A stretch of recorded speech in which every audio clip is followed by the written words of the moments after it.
Driving from Bayaboo towards Georgetown.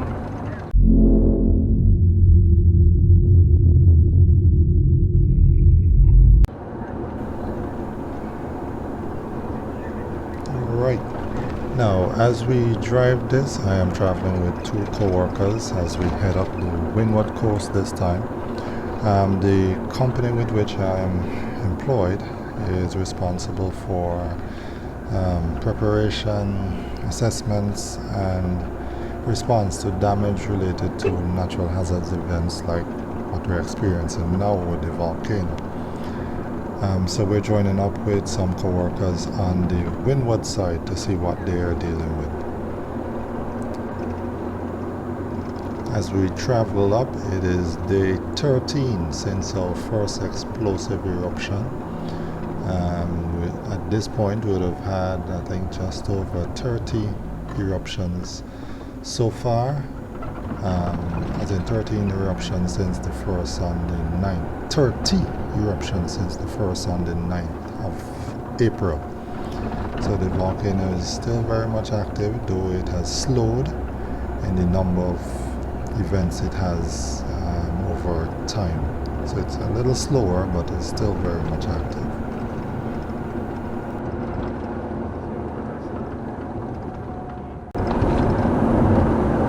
All this area here, we didn't do any cleaning. Stuff just got washed off. Look like they put a machine there. Like Pembroke and so we didn't do anything. Just the vehicles. When you turn off, it's heavier inside.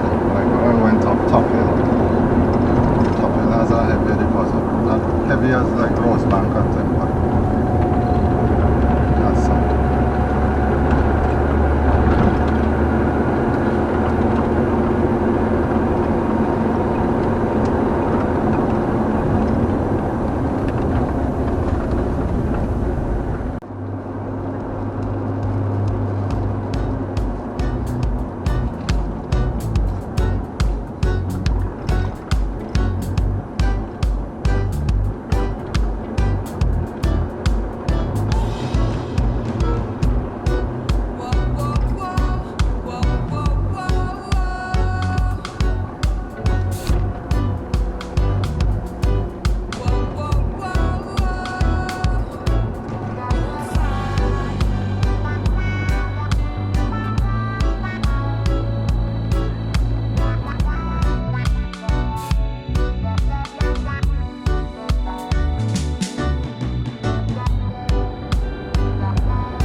at the old bridge here, one day, they fantastic. We've been coming right, and then you have the bridge.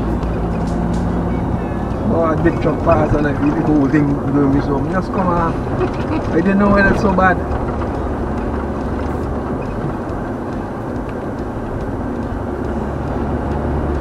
All this shit.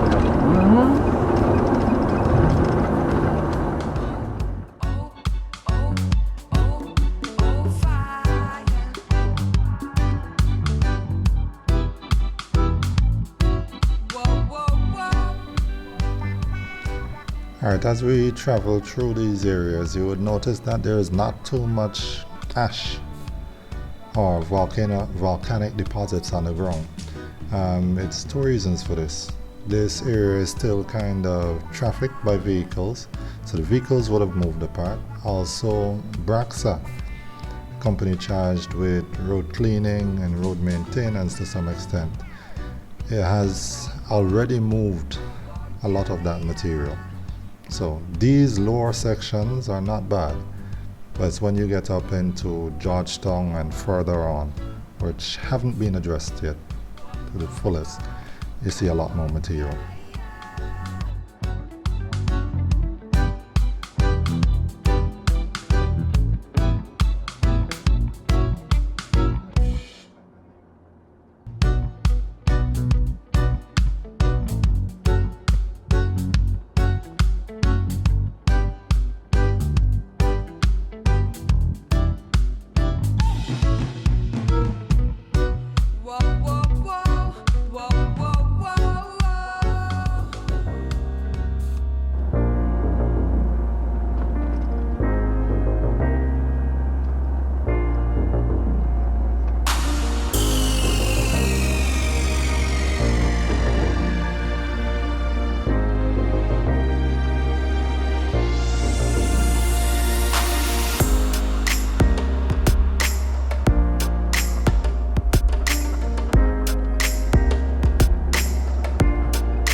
Georgetown has a lot of streets. And every one of them full of ash.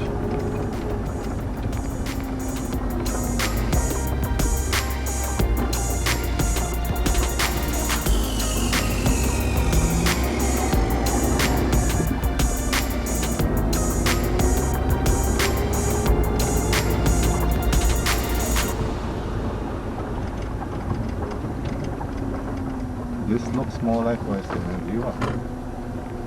Loose, fine material. And what I was saying on the highway looks closer.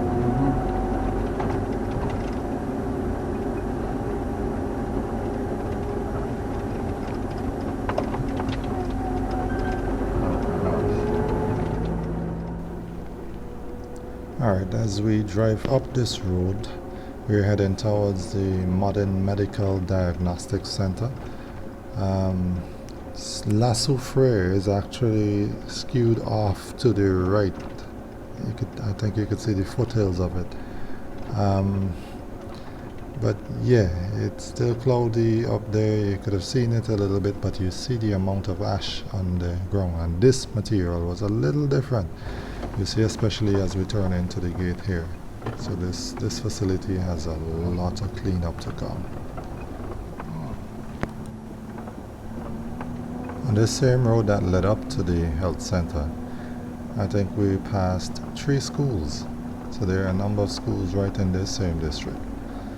So it's a lot of material. It has to be moved.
Every now and then we hit pockets of very coarse ash, well, very fine ash, and it leaves a massive dust cloud behind, affects visibility. So the hazards up in this area at this time are not just respiratory, but visibility while driving. It's kind of hazardous. It's very hazardous. You'll see me stop a number of times because it's just too dusty to continue ahead. Something to look out for. Still advised, don't go.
As we drive through this area and being passed by probably the only vehicle that we saw going in the same direction, you'll notice a few of the coconut trees look like if they've been combed downwards.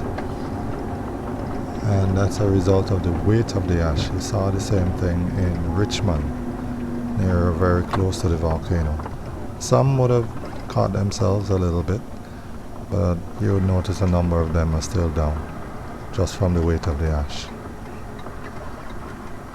As we continue across, we are approaching a police checkpoint where law enforcement is trying to control entrance to further into the red zone. So, heading across to the police.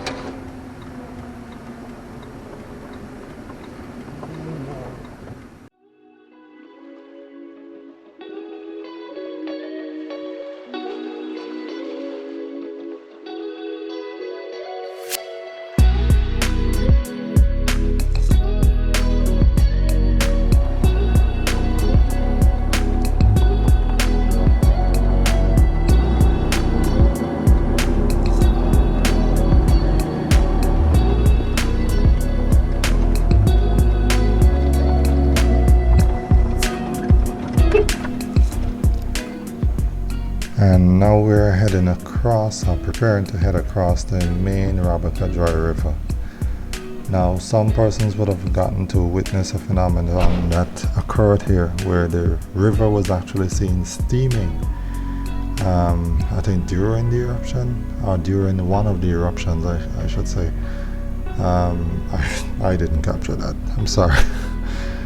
But this is the Rabacadroy River. If you look upstream, which you can't see, and I'm sorry, it's just leveled itself out. So it was flowing. Where the rain came from, I have no idea, but it was flowing. And you would see this a lot for the rivers as we move further on. This area, this windward area, had a lot of rain. From where? I don't know.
In this area, a very heavy deposit of material is visible, but it doesn't seem all due to ashfall, but partially due to the blocked river crossing ahead, which would have deposited some of that material onto the roadway.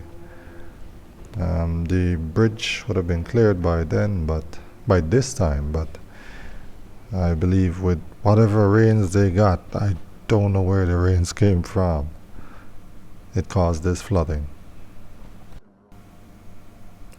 The deposited material is so thick and uneven that as we drive across here, it looks as if we're driving through a back road, some dirt road, a farm road or something. But really and truly, there's a perfectly good asphalt surface under this. But the material is just that thick.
Alright, here we're heading down to one of the stranger bridges I've seen, or strangest bridges I've seen in St. Vincent. It's strange by name and construction. It's the God Save the Queen Bridge, and it's made up a series of arches down below. It's pretty interesting. It's an old bridge though, but that's God Save the Queen. On the right is a cemetery that does not look like a cemetery anymore, as we head up to the top gap of Magum village. Finally it shows itself. That dark mountain that you see in the background is La Soufrière, the volcano.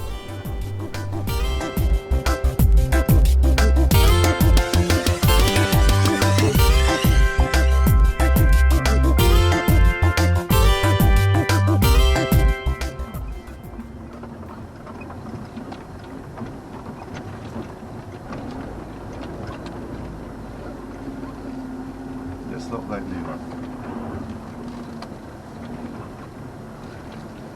This also looks like four-wheel drive.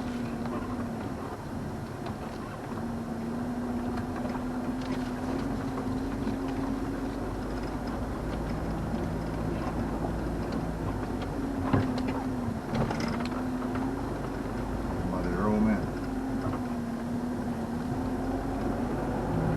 Not believe what is when they say I'm not animals walking about. Dog, pig, sheep, goat. This one thing that looks tough. It's a very sharp one.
There's a cemetery somewhere. Right there.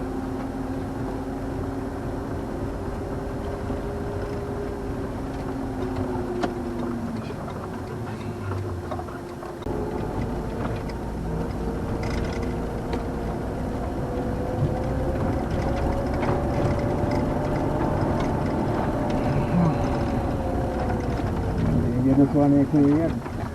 This is a bad one. This is a very bad one. Some big stream come down this place now. Can't see the bridge anymore. It's not like get in and get out. Not prepared to sleep. I don't want to close.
What normally comes off the sandy hills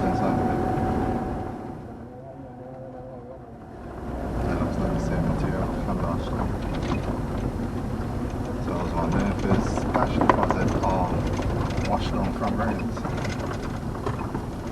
Because from all we see around there, rains did a good bit. Unless they have the pyroclastic flows up to 10 to 10.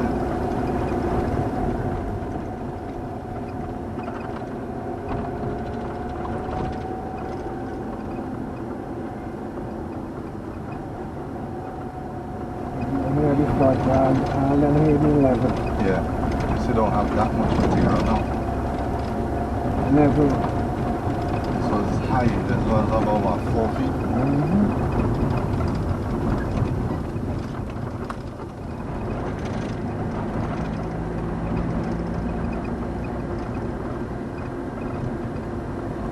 Crazy time. But that happened more than once. That wasn't even that wasn't a rainstorm. That wasn't a big event. That was just rain up here. Just washed down the whole up inside. Yeah, I remember the one. Push up most of the material go down inside of the hole, you know. This is the crossing, isn't it? Yeah. Underground.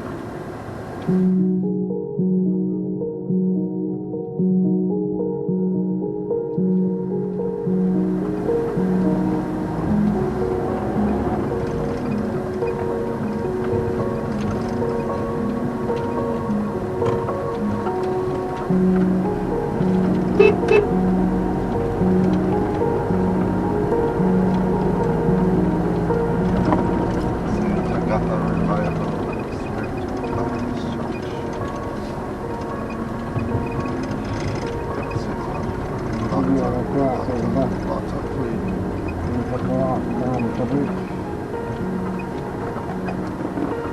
This one blocked.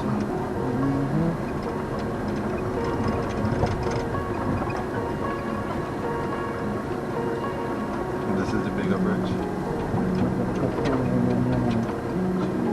Right.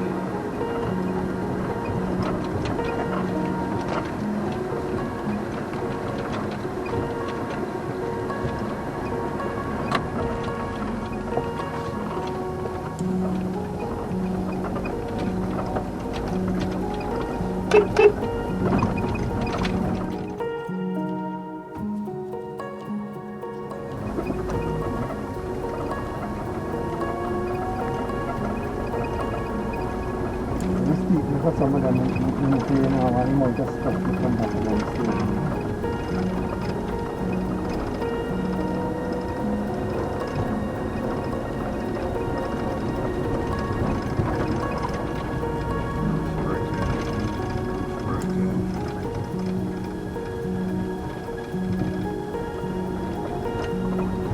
Smash up.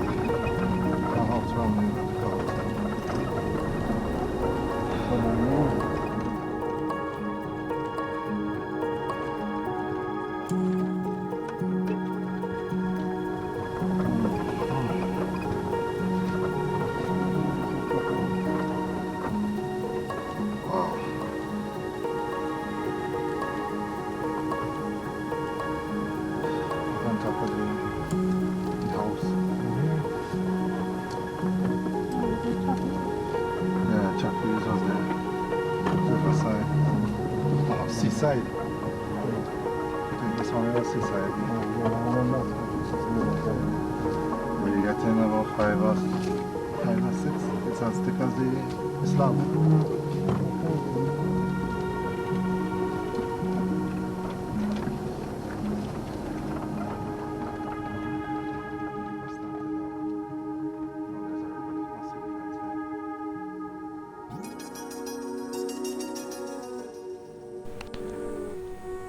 Alright, so we made it. As you can see, there's a lot of work ahead. A whole lot. This might be months, years. I don't know. We haven't even seen beyond Sandy Bay yet. Well, I haven't. But I still think there's hope. Not saying there's hope as in I think this world would get way better and everything will be nice and grand and bright. But there's hope. God is good. all the time.